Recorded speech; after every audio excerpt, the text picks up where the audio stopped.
Hello students, welcome to Pharmacy Notes by US. Today we discuss tablets part 8. So let's start. We will discuss quality control और evolution of tablet, यानी कि अपन जो बात करते हैं tablets के बारे में कि टैबलेट होती क्या है, इसके एडवांटेज क्या है, डिसएडवांटेज क्या है, इसकी आइडियल प्रॉपर्टीज, कितने तरीके के टैबलेट्स होती हैं, और जब बनाने की बात आई तब बनाने के टाइम पे अपने को एक्सिपिएंट्स चाहिए थे फॉर्मुलेशन के लिए, कौन कौन से एक्सिपिएंट्स अपन यूज कर सकते हैं। Then on the time of manufacturing, यानी कि पहले ग्रेन्यूल्स बनाया, देन कंप्रेस किया, फिर उसके अंदर कोई प्रोसेसिंग प्रॉब्लम या टैबलेट डिफेक्ट्स थे वो देखे, कौन कौन से इक्विपमेंट्स हैं जो कि उस टैबलेट को बना के तैयार किया जा सकता है। ये सब कुछ है जो कि अपन ने देख लिया है। अब मेन है कि यानी कि अपनी अब टैबलेट है जो कि तैयार है, अब इसके अपने को करना है क्वालिटी कंट्रोल या फिर इवोल्यूशन, यानी कि अब ये मार्केट में जाने के लिए या कस्टमर के पास जाने के लिए रेडी है या नहीं, इसके बारे में सारी की सारी डिटेल अपन इस वीडियो में डिस्कस करेंगे। So let's start. सबसे पहले बात करते हैं क्वालिटी कंट्रोल और इवोल्यूशन, यानी कि जो भी टैबलेट है अब आपने जो बना ली है इसमें कौन कौन से इवोल्यूशन पैरामीटर अपन अप्लाई कर सकते हैं। बेसिकली दो तरीके के होते हैं, एक होते हैं ऑफिशियल और एक होता है अनऑफिशियल। ऑफिशियल तो वो जो अपने को स्टैंडर्ड्स में दिए होते हैं जिसमें पर्टिकुलर कोई रेंज होगी, टेम्परेचर होगा स्पेसिफाइड, और कुछ होते हैं अनऑफिशियल। जैसे कि अनऑफिशियल की बात करें तो जैसे अपीयरेंस इज अनऑफिशियल, हर एक टैबलेट का एक इंडिविजुअल होगा। और वही अगर मैं ऑफिशियल की बात करूं तो जैसे डिसइंटीग्रेशन टेस्ट है, डिसोल्यूशन टेस्ट है, they are the official quality control test.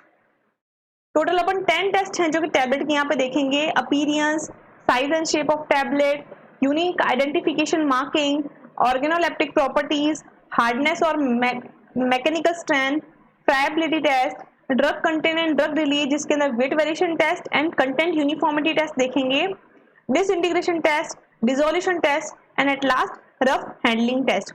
तो वन बाय वन शुरू करते हैं। सबसे पहले है अपीयरेंस ऑफ टैबलेट, यानी कि जो क्वालिटी कंट्रोल ऑफ टैबलेट्स हैं उसमें सबसे पहले अपीयरेंस यानी कि लुक वाइज कैसी है। ऑब्वियस है अगर अपन एलिगेंसी की बात करें, अपीयरेंस की बात करें तो टैबलेट अगर बहुत ही एलिगेंट दिखने में होगी तो अगेन ये मैन्युफैक्चरिंग से वहां जहां वो कस्टमर या पेशेंट तक पहुंच रही है तो वहां पे भी एक डिजायरेबल जो नीड है उसको फुलफिलमेंट कर रही है। तो जब से ही टैबलेट बनती है तो ये चीज भी देखी जाती है कि वो कहीं से टूटी हुई तो नहीं है, उसके अंदर जो टेक्सचर है वो तो यूनिफॉर्म है, जो कोटिंग की गई है वो तो एक कोई भी कोटिंग के ऊपर कोई मोटलिंग या फिर अनइवन कोटिंग के कोई इफेक्ट तो नहीं है। सारी की सारी चीजें हैं जो कि टैबलेट पे चेक की जाती हैं। When a broken section of uncoated tablet is examined under a lens, either a relatively uniform texture, single layer tablet or a stratified structure from multi-layer tablet is seen. यानी कि जैसे ही आप एक tablet लेंगे जो अनकोटेड इन नेचर है right now, जिसको अपने कोट नहीं कर रखा है, लेने के बाद अगर आप उसे ब्रेक करते हो, ब्रेक करने के बाद अगर उसे एग्जामिन किया जाता है अंडर माइक्रोस्कोप, तो जो सिंगल लेयर टैबलेट होगी यानी कि सिंगली प्रेस हुई है उसके अंदर तो आपको यूनिफॉर्म टेक्सचर दिखेगा, यानी कि कुछ भी आपको क्रैकिंग के या फिर जो टैबलेट डिफेक्ट है इसके साइन नहीं दिख रहे। और वही अगर मल्टी लेयर टैबलेट है तो वहां पे आपको स्ट्रेटिफाइड लाइंस इस तरीके की है जो कि देखने को मिलेंगी।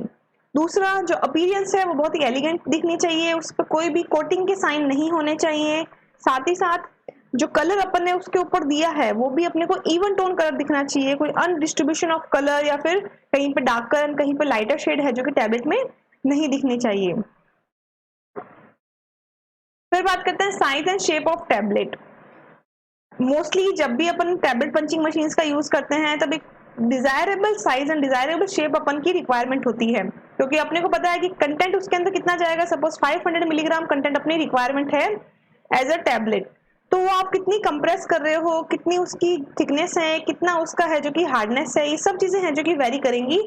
साथ साथ आपको क्या डिजायरेबल है उसमें भी है जो कि चीजें चेंज हो सकती है। तो सपोज कि 500 मिलीग्राम आपका कंटेंट उस वायल में गया है, किसी की थिकनेस 2 है और किसी की थिकनेस है जो कि 3 सेंटीमीटर है, तो ऑब्वियस से देखने पे पता चलेगा कि जो 2 सेंटीमीटर है उसकी हार्डनेस भी ज्यादा होगी। क्यों? क्योंकि वो कंप्रेस भी ज्यादा हुई है।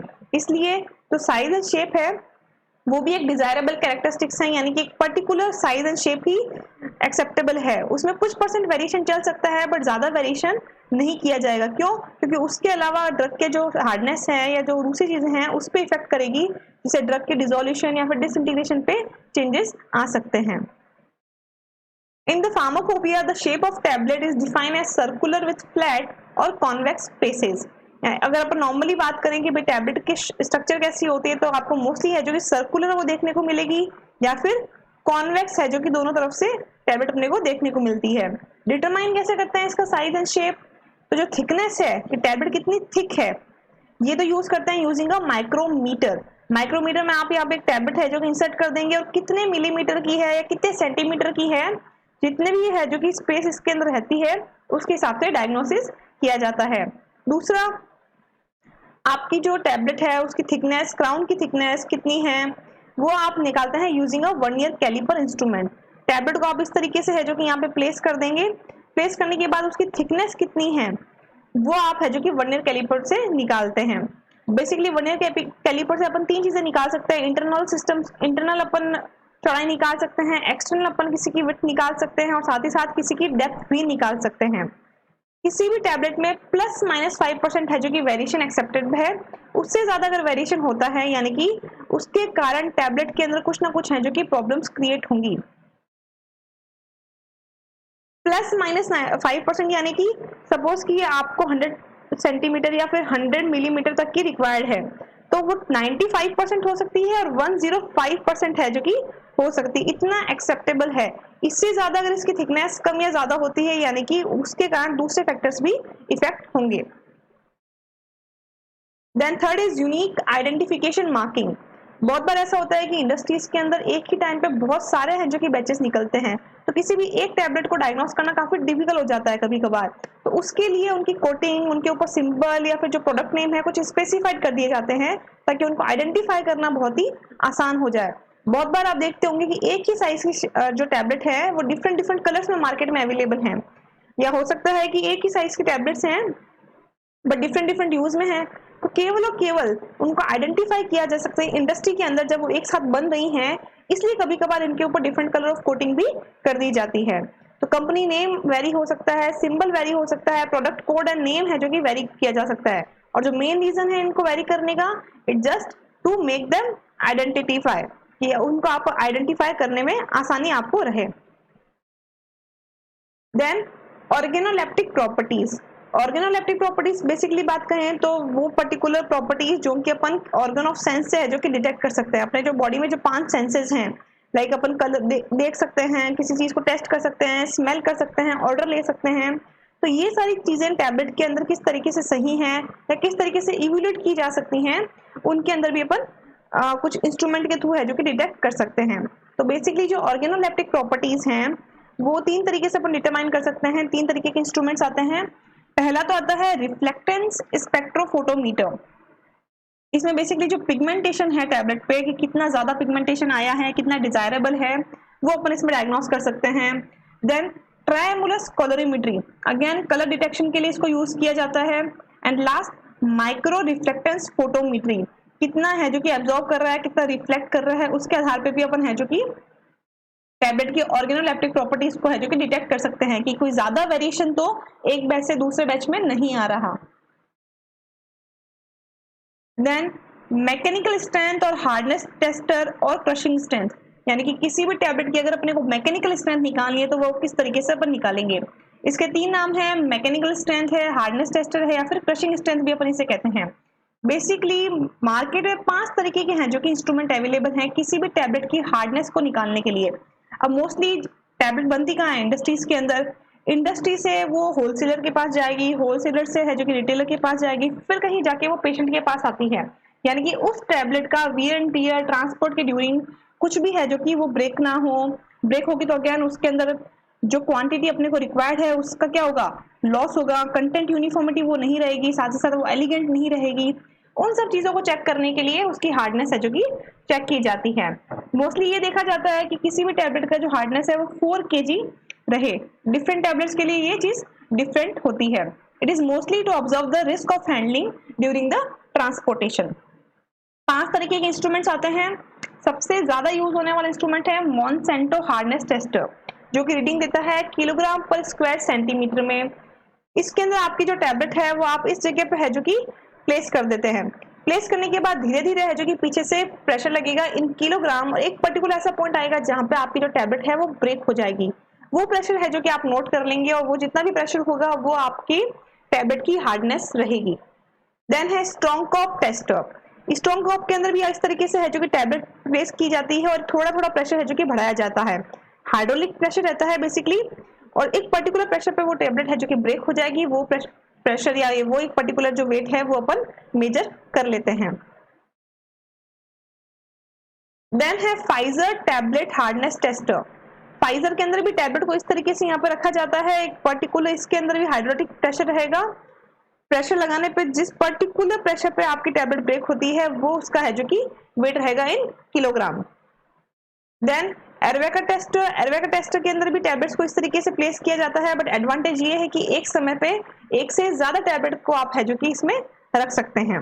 देन लास्ट शेलिंगर टेस्टर, इसके अंदर भी टैबलेट का जो हार्डनेस है वो किलोग्राम्स के अंदर ही मेजर किया जाता है। टैबलेट है जो कि यहाँ पे प्रेस कर दी जाती है और एक पर्टिकुलर इसके ऊपर फोर्स लगाया जाता है, एक पर्टिकुलर टाइम पे वो टैबलेट ब्रेक हो जाएगी और वो जो भी रीडिंग है वो आपको सामने मिल जाएगी। अब बात करते हैं फ्राइबिलिटी टेस्ट। फ्राइबिलिटी से नाम से पता चल रहा है कि कोई चीज फ्राइबल है, कितनी टूटने के लिए काबिल है, वो चीजें हैं जो कि डिटेक्ट की जाती हैं। हार्डनेस के अंदर भी अपन ये देख रहे थे कि ट्रांसपोर्टेशन के ड्यूरिंग वो कितनी स्टेबल है, बट फ्राइबिलिटी में भी ये सी चीजों को चेक किया जा रहा है, बट साथ साथ इसे जब पैकिंग कर रहे हैं, इसकी हैंडलिंग कर रहे हैं, इसका ट्रांसपोर्ट किया जा रहा है, उस टाइम पे वो कितना विथस्टैंड कर सकता है, उसके अंदर कितनी स्ट्रेंथ है, वो सारी चीजें फ्राइबिलिटी में चेक की जाती है। Friability test is performed to evaluate the ability of the tablet to withstand wear and tear in packing, handling and transporting। ये सारी की सारी है जो कि फ्राइबिलिटी टेस्ट में जो भी अपन इवोल्यूशन करते हैं बेसिकली इनके कारण की जाती है कि आपकी जो टैबलेट है जब पैक की जा रही है, हैंडल की जा रही है, ट्रांसपोर्ट की जा रही है, तब अगर उसको किसी ना किसी वाइब्रेशन के साथ अगर इन्वॉल्व होना पड़ता है तो क्या वो टैबलेट ब्रेक तो नहीं हो रही, और कितना परसेंट लॉस है जो कि अपने को बियरेबल एक्सेप्टेबल है, कि इतना कंटेंट है जो कि टैबलेट में से रिमूव हो भी गया तो वो कोई बात नहीं, बॉडी में जाके वो प्रॉपर्ली एक्ट करेगी। वो किस तरीके से निकालते हैं चलिए देखते हैं। The apparatus used to perform this test is known as Roche's फ्राइबिलिटर, यानी कि जो भी इंस्ट्रूमेंट फ्राइबिलिटी टेस्ट फ्राइबिलिटी निकालने के लिए यूज किया जाता है उसे कहते हैं रोचे फ्राइबिलिटर। कुछ इस तरीके से दिखता है। बेसिकली मैकेनिज्म इसकी ये रहती है कि अपन पर्टिकुलर 10 टैबलेट्स हैं जो कि रोचे फ्राइबिलिटर में डालते हैं और इसे 4 मिनट के लिए 25 आरपीएम यानी कि रोटेशनल पर मिनट के हिसाब से है जो कि रोटेट करते हैं, यानी कि 1 मिनट में 25 है जो कि साइकिल से रोटेट करेंगी, यानी 4 मिनट में कितने कर दिए 100 रिवोल्यूशन, राइट। टैबलेट्स आपकी सारी की सारी यहाँ पे आ जाएंगी और यहाँ पे है जो कि एक बैरियर रहेगा। जैसे ये टैबलेट यहाँ आएंगी तो क्या होगा, यहाँ से वो सीधी की सीधी है जो कि वापस नीचे गिरेंगी और ये पर्टिकुलर डिस्टेंस रहेगी आपकी 6 इंचेस, यानी कि एक तरीके से अपन टैबलेट्स को 6 इंच की डिस्टेंस से बार बार गिरा गिरा के देख रहे हैं कंटिन्यू 4 मिनट के लिए 25 आरपीएम पे। इसके बाद ये देखेंगे कि कितना उस पर्टिकुलर टैबलेट्स के अंदर लॉस हो गया और कितना अपने को डिजायरेबल है और कितना एक्सेप्टेबल है, उसके हिसाब से अपने जो टैबलेट्स हैं वो पास या फिर फेल होती हैं। जैसे प्रोसीजर की बात करें, take 10 tablets and take initial weight of it and put it into friabilator, यानी कि आप 10 टैबलेट्स लेंगे और सबसे पहले उनका वजन चेक कर लेंगे। सपोज उनका वजन आया 5 ग्राम टोटल 10 टैबलेट्स का। Then now you have to rotate the drum at 25 RPM per minute and we need for 4 minute, then it will be 100 RPM, यानी कि जैसे ही आप इस रोचे फ्राइबिलिटर को मूव करेंगे तो ड्रम भी मूव करेगा और इसे आपको मूव करवाना 4 मिनट के लिए और 1 मिनट अपन को पता है कि 25 आरपीएम है जो कि ये मूव करेगा, यानी कि 1 मिनट में 25 साइकिल्स है जो कि राउंड करेगा और अपने को इसको करना है 4 मिनट के लिए, यानी कि 100 RPM. During this tablet gets dropped on plastic from 6 inches, it will pass through mechanical shock, यानी कि जैसे ही अपन इस को करेंगे तो क्या होगा, आपकी टैबलेट पर्टिकुलर हाइट से है जो कि बार बार नीचे स्ट्राइक होगी, बार बार उसे एक मैकेनिकल शॉक मिलेगा जो पर्टिकुलर डिस्टेंस रहेगी 6 inches. After 4 minute calculate the final weight of tablet and then percent friability, यानी कि जैसे ही 4 मिनट पूरे हो जाते हैं, यानी कि 100 रोटेशन वो पूरे कर लेता है, उन टैबलेट्स को आपने बाहर निकाला, मुस्लिम क्लॉथ से उसकी डस्ट साफ की और उन्हें वापस वे किया। वे करने के बाद आप ये देखेंगे कि इनिशियल वेट में और जो फाइनल वेट है उसमें कितना डिफरेंस रहा। एक परसेंट डिफरेंस ही है जो कि बियरेबल या फिर एक्सेप्टेड रहता है, उससे अगर ज्यादा रहता है यानी कि आपकी जो टैबलेट्स हैं वो फेल हैं, वो ड्यूरिंग द ट्रांसपोर्टेशन वो शॉक बियर नहीं कर पाएंगी। फॉर्मूला इसका रहता है W1 minus W2 upon W1 into 100, जहाँ पे W1 तो रहेगा weight of the tablet before testing, यानी कि जो आपने पहले लिया सपोज वो था 5 ग्राम, और W2 रहेगा आफ्टर टेस्टिंग, यानी कि सपोज जब आपने 4 मिनट के लिए उसको रोटेट कर लिया, रोटेट करने के बाद आपने उसको वे किया तो सपोज आपका वजन आया उसका 4.8 ग्राम। तो फॉर्मूला क्या रहेगा, 5 माइनस 4.8 अपॉन 5 इंटू 100। जो भी कैलकुलेशंस आएंगी यानी कि 0.2 अपॉन 5 इंटू 100, उसके हिसाब से आपका पर्टिकुलर परसेंटेज ऑफ फ्राइबिलिटी है जो कि निकल जाएगा। वो परसेंट ऑफ फ्राइबिलिटी 0.5 से 1% के बीच में है तो आपकी जो टैबलेट्स हैं वो फ्राइबिलिटी टेस्ट को पास करती हैं, और अगर नहीं है यानी कि आपकी जो टैबलेट्स हैं वो फेल हैं फ्राइबिलिटी टेस्ट के ऊपर, यानी कि वो हैंडलिंग के दौरान मैकेनिकल शॉक्स हैं जो कि बियर नहीं कर पाएंगे, उनके अंदर से ज्यादा कंटेंट है जो कि लॉस हो जाएगा। According to Indian pharmacopoeia mostly 0.5 से 1% के बीच में रहता है। यूएसपी में आपको 1% तक भी देखने को मिल सकता है।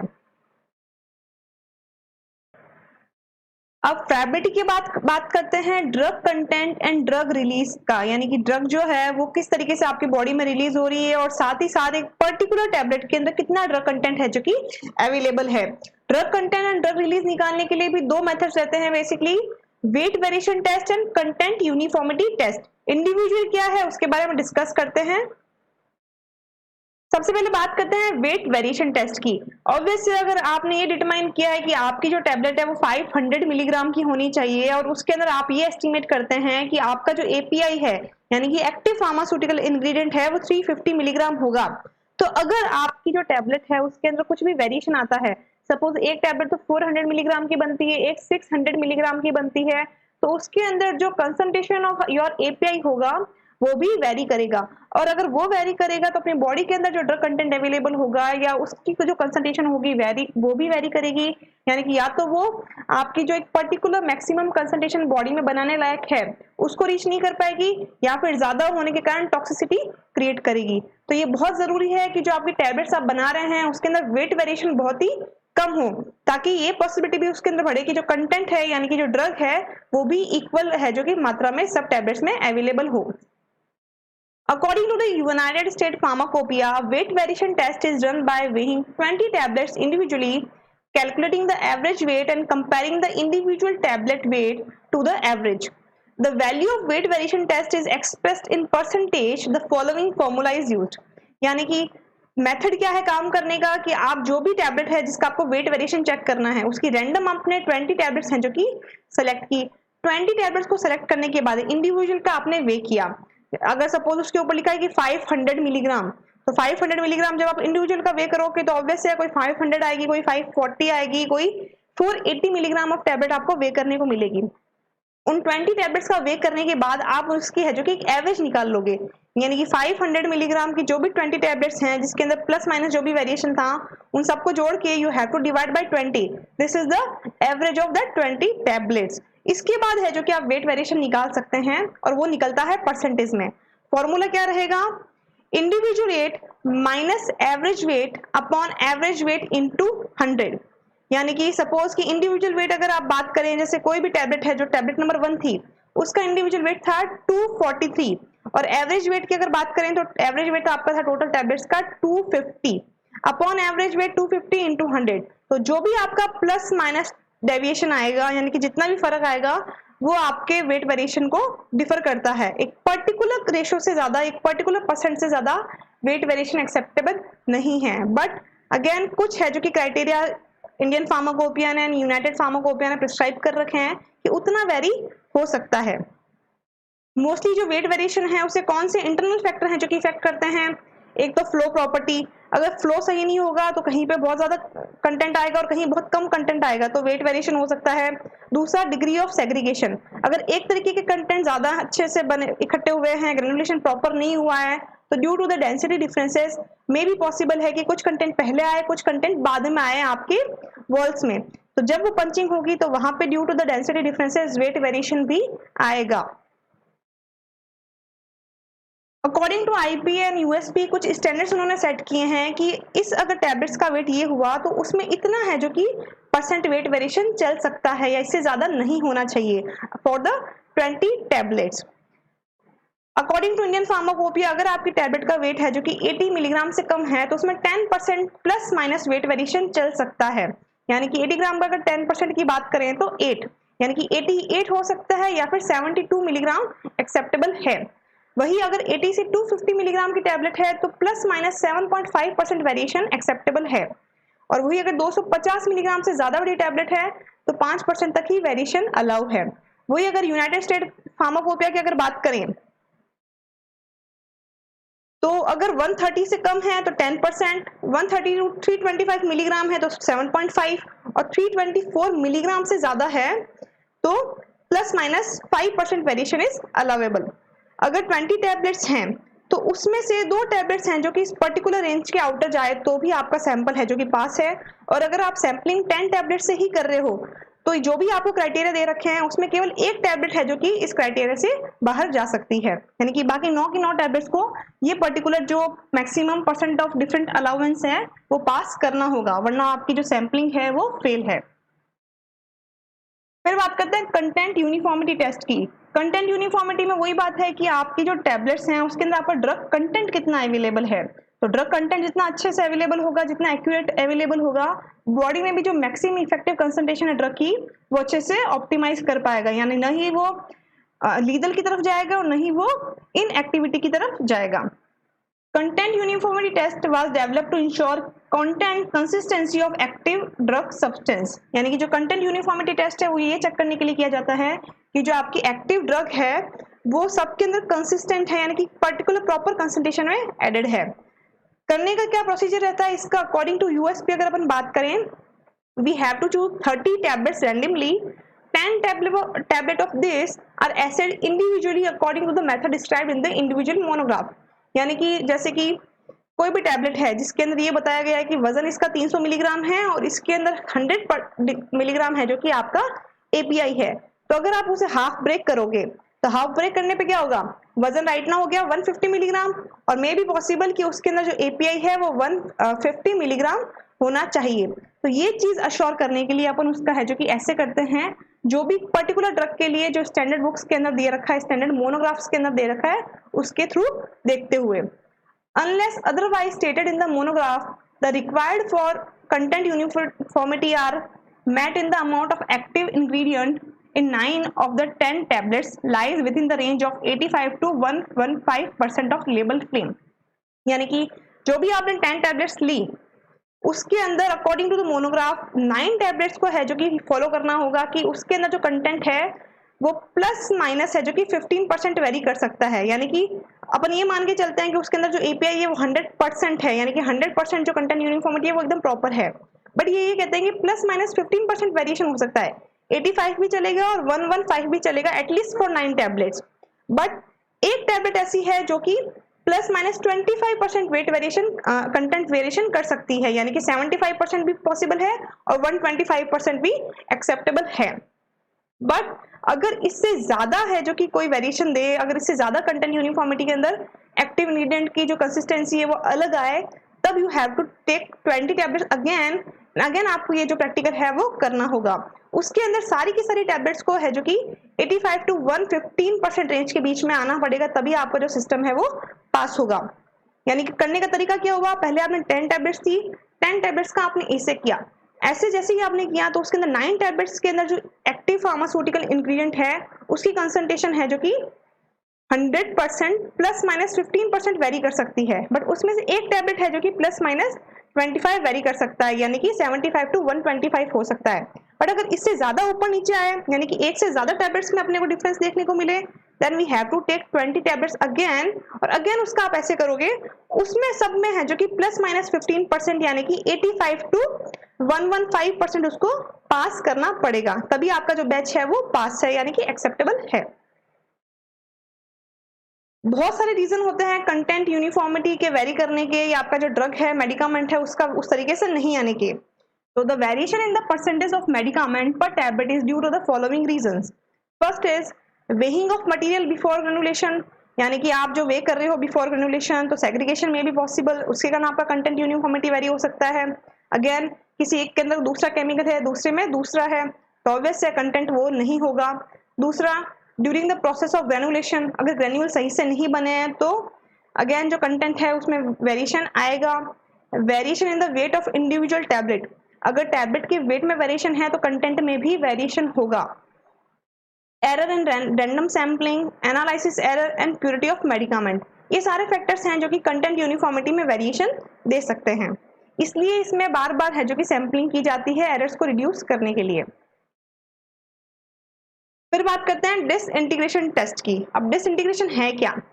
टैबलेट है तो मोस्टली जो टैबलेट्स हैं वो सारी की सारी ओरल रूट से दी जाती है, तो ओरल रूट से अगर दी जाएगी तो ये भी उसका होगा कि जैसे ही वो जीआईटी में जाए यानी कि गैस्ट्रो इंटेस्टाइनल ट्रैक्ट में जाए तो वहां पे छोटे छोटे टुकड़ों में टूट जाए ताकि वो अच्छे से डिजोल्व हो सके और डिजोल्व होने के बाद सिस्टमेटिक सर्कुलेशन में पहुंच सके। तो basically disintegration is the to break the tablet into smaller particle after swallowing, यानी कि जैसे ही आपने टैबलेट ली, स्वेलो की, तो छोटे छोटे टुकड़ों में उसका टूटना ही डिसइंटीग्रेशन है। और जो समय लगता है डिसइंटीग्रेशन में उसे अपन कहते हैं डिसइंटीग्रेशन टाइम, यानी कि जितना समय आपकी बॉडी में दवाई है जो टूटने में लगाएगी उतना ही है वो आगे डिजोल्व होने में लगाएगी और उतना ही है बॉडी में एक्ट करने में लगाएगी। तो ये बहुत जरूरी है इन विट्रो टेस्ट करना कि कितना समय लेती है कोई भी टैबलेट छोटे छोटे पार्टिकल्स में ब्रेक डाउन होने के लिए। The time it takes a tablet to disintegrate is measured in a device described in the USP/NF serial number. Disintegration test is a measure of time required for a group of tablet to break up into particles under a given set of condition. यानी कि basically एक apparatus होता है disintegration apparatus, उसके अंदर आपके जो tablets हैं उनको इंसर्ट कर दिया जाता है, डाल दिया जाता है एक पर्टिकुलर टाइम के लिए, और ये देखा जाता है कितने समय में आपकी जो टैबलेट्स हैं वो पूरी पूरी छोटे छोटे पार्टिकल्स में है जो कि टूट चुकी हैं, यानी कि right now they are ready for dissolution. The test is essential for tablet intended for administration by mouth, except those intended to be chewed before being swallowed, or those that should dissolve only in mouth, like lozenges, glycerol trinitrate, or effervescent tablet. And also, disintegration does not apply to some type of sustained release tablets. यानी कि mostly जो disintegration है यानी कि particles का छोटा छोटा टूटना, ये चेक करना है उनके लिए नेसेसरी है जिनको अपन स्वेलो कर रहे हैं, जिनको अपन निगल रहे हैं, यानी कि जो अपनी स्टमक में जाके 900 ml पानी के अंदर जाके डिसइंटीग्रेट होगी। बाकी काफी सारी टैबलेट्स ऐसे भी हैं जिन्हें अपन मुंह में ही चू कर लेते हैं, जैसे कि एंटासिड्स होती हैं, जैसे कि एंजाइना पेक्टोरिस के लिए एक आती है ग्लिसराइल ट्राइनाइट्रेट जिसे टंग के नीचे रखा जाता है, इफरवेसेंट टैबलेट्स होती है, लोजेंजेस होते हैं, कफ सिरप, कफ ड्रॉप्स होती हैं, उनके लिए डिसइंटीग्रेशन टेस्ट है जो कि नहीं परफॉर्म होता। क्यों? क्योंकि उन्हें अपन माउथ में रख के या तो चू करेंगे या माउथ में ही अपन उसे चबा चबा के ब्रेक डाउन कर देंगे। अपैरेटस की बात करेंगे कि जो डिसइंटीग्रेशन अपैरेटस है वो किस तरीके से दिखता है, तो मोस्टली एक बार में एक डिसइंटीग्रेशन अपैरेटस में अपन दो तरीके की सैंपलिंग है जो कि लगा सकते हैं।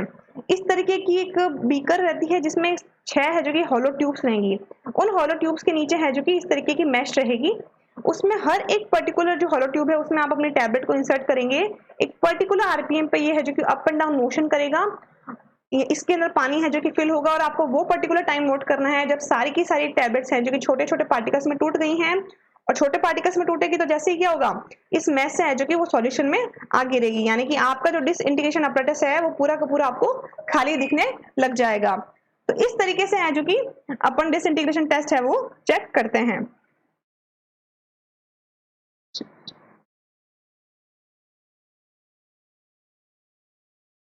The USB device to test disintegration use 6 glass tubes that are 3 inches long, open at the top. यानी कि अगर USB यानी कि यूनाइटेड स्टेट फार्माकोपिया के डिवाइस के अकॉर्डिंग अपन देखें तो इस तरीके का एक है जो कि ग्लास ट्यूब रहेगा जिसमें 6 छोटी छोटी ग्लास ट्यूब्स रहेंगी जो कि 3 इंच की होंगी। Held against a 10 mesh screen which is 177 millimeter for USB and 8 mesh for 2 mm IP at the bottom end of basket rack assembly. यानी कि इसके जो नीचे बॉटम में है इस तरीके की मैश लगी होगी, जाली लगी होगी।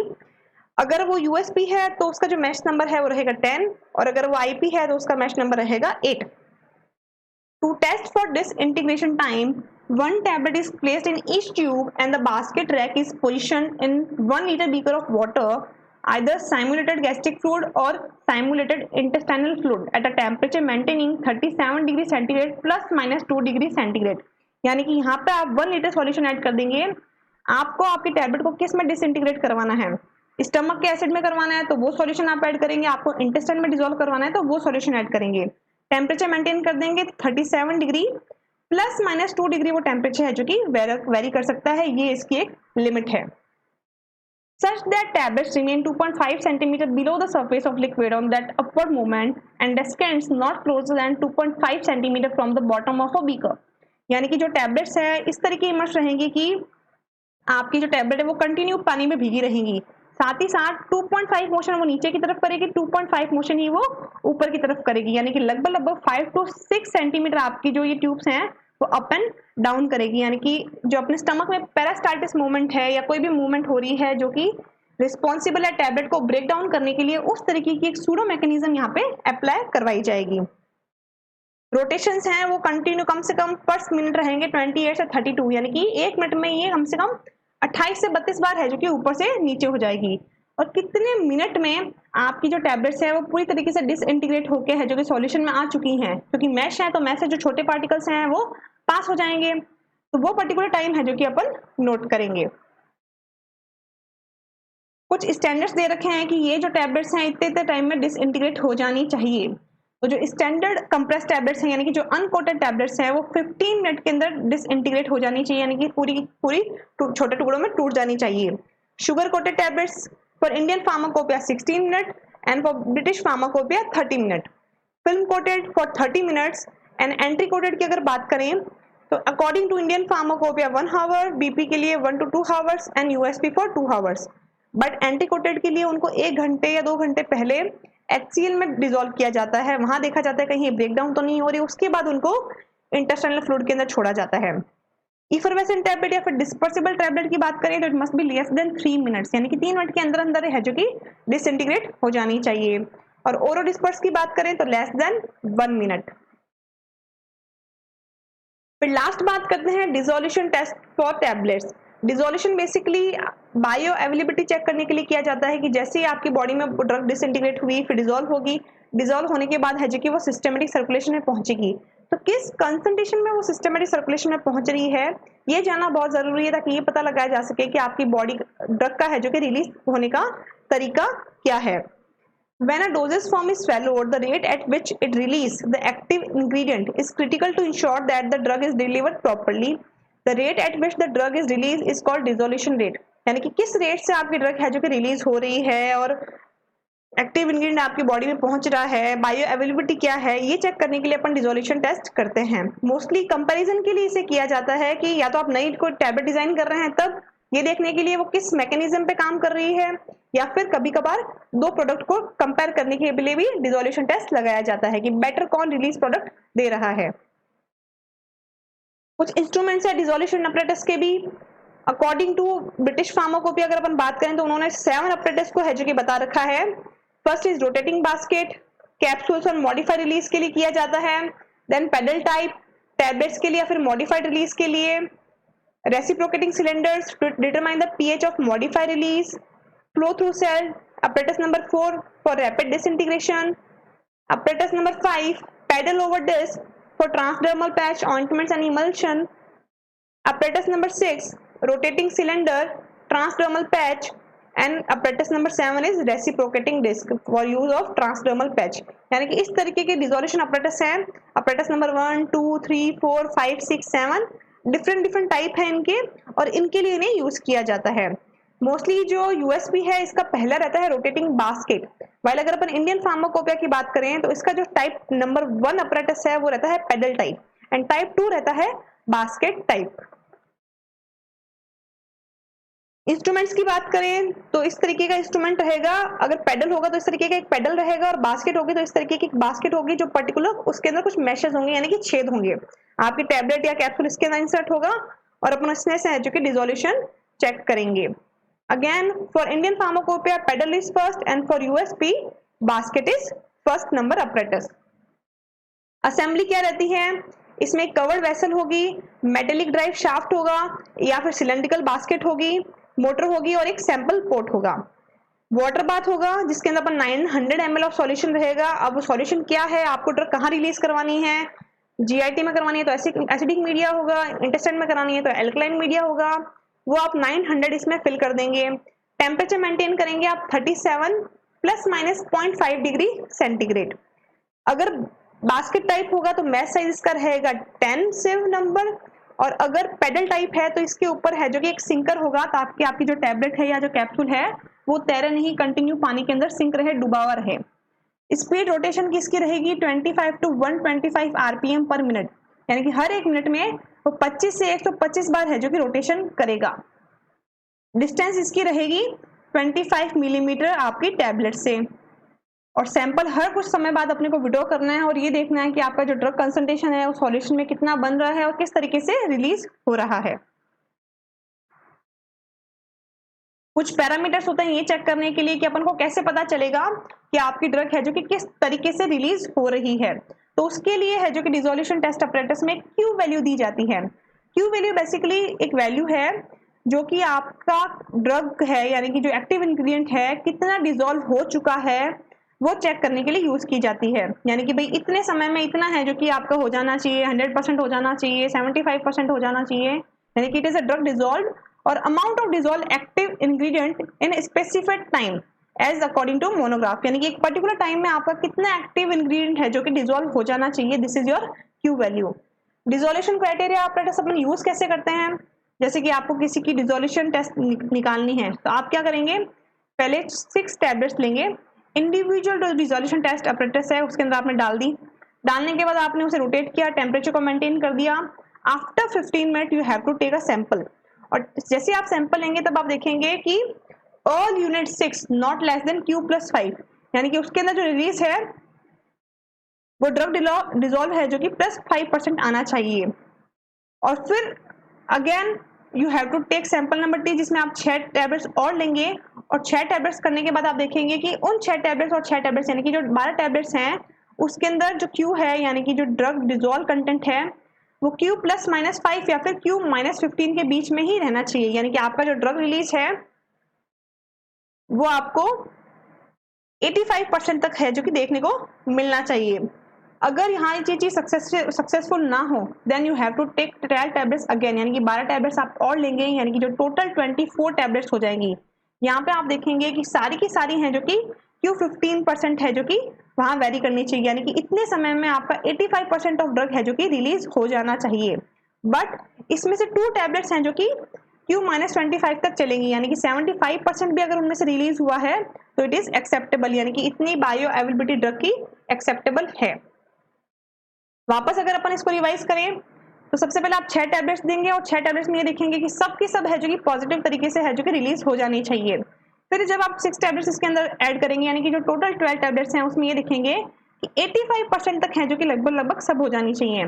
Then when you have to add 12 tablets in this 12 tablets यानी कि जो 24 टैबलेट्स हैं उसमें 22 टैबलेट्स हैं जो कि 85% रिलीज हो जानी चाहिए, बट जो 2 टैबलेट्स हैं वो 75% रिलीज तक भी चलेंगी। बट अगर इससे ज्यादा है तो यानी कि आपका जो डिसोल्यूशन है यानी कि जो रिलीज ऑफ ड्रग कंटेंट है या फिर एक्सेप्टेंस ऑफ बायो अवेलेबिलिटी है वो सही नहीं है, you have to check it again, या फिर आपका जो टेस्ट है वो फेल है।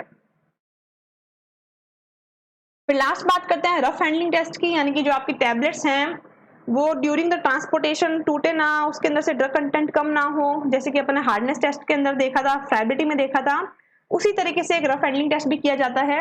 उसमें बेसिकली 3 रहते हैं, एक तो वाइब्रेशन टेस्ट, टैबलेट्स को डाल के वाइब्रेशन दिया जाता है, उसका वेट है जो कि इनिशियल चेक किया जाता है फिर वापस चेक किया जाता है। एक होता है ड्रॉप टेस्ट, एक पर्टिकुलर पोजीशन से आपकी जो टैबलेट्स है उसको छोड़ा जाता है और देखा जाता है क्या ये ब्रेक तो नहीं हो रही।